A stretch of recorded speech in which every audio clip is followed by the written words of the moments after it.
Okay, The Perfect Date. It's such a fun coming-of-age romantic comedy, but the thing that really sells it is the dynamic right here. Between you three, your characters really couldn't be different, but when they come together, they couldn't be more themselves. So I gotta ask, the dynamic on set, is it somewhat similar? Because it really translated on screen. Pretty much what it is here. Yeah. Currently. Right now. What it was offset and on set. Yeah. We all got along well when I first, when I first did my first chemistry read. I was in New York and Noah was in LA because I live in Brooklyn. That's right, we Skyped. Right, we Skyped all the way to New York. That was cool. And from when I got off the Skype, I was like, man, this guy's cool. Because it felt like I already you knew him. Yeah, of course. You know, when I first met Laura, it was just like, I knew her from Austin Alley, you know, I was shaking. I was like, oh, no. But I was very, I was so I knew her already. I was like, oh, man.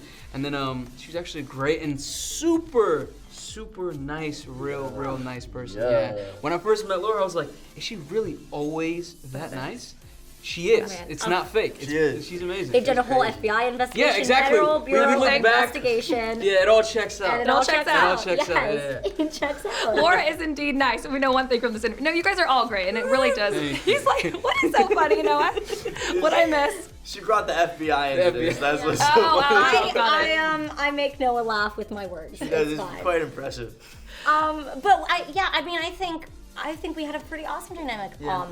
Offset and onset, and we were able to connect super easily. I met Odysseus in Noah's room. We were always constantly hanging out in Noah's room. I saw Odysseus on the side of the street.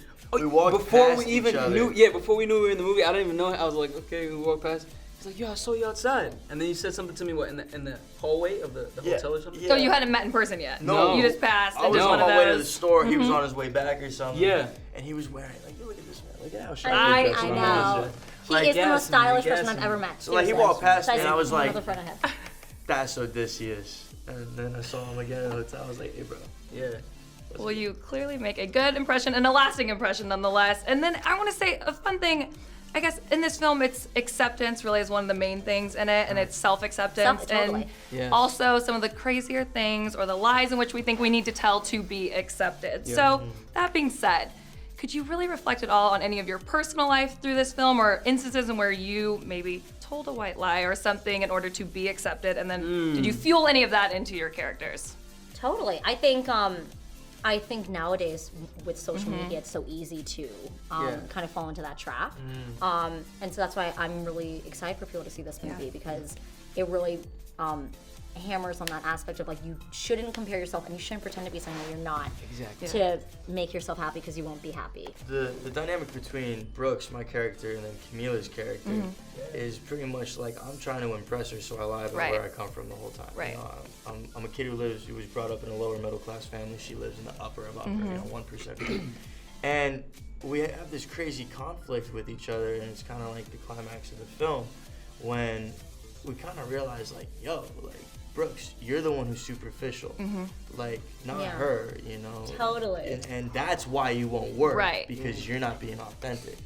And I think that was a huge defining moment for Brooks in this acceptance of his situation in his life, which ultimately led to contentment and through that happiness. Yeah. Well, there was a moment, and I feel like this can relate to people in their everyday life, when they see someone going that route, sometimes they want to shake them, other times they maybe want to slap them across the face. Weird, right? Oh, weird. Take me to that scene. I'm just saying. Laura, your character I did. physically, I slaps him across. slapped. It was real. I still feel bad. You shouldn't.